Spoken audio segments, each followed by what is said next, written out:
మనుషుల పాపముల నిమిత్తము మనుషుల్ని పాపపు బంధకాల నుండి విడిపించడానికి యేసు ప్రభు ఈ లోకంలోకి వచ్చాడు, జన్మించాడు.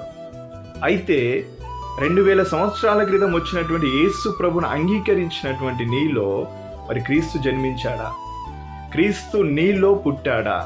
బాప్తిజం ఎప్పుడైతే నువ్వు పొందుకున్నావో అప్పుడు క్రీస్తు నీలోకి విశ్వాసం ద్వారా, పరిశుద్ధాత్మ ద్వారా నీలోకి రావడం జరుగుతుంది. అయితే ఆ వచ్చినటువంటి క్రీస్తు నీలో నిలిచి ఉన్నాడా, లేదా ఆ క్రీస్తు నీలో నుండి బయటికి వెళ్ళాడా?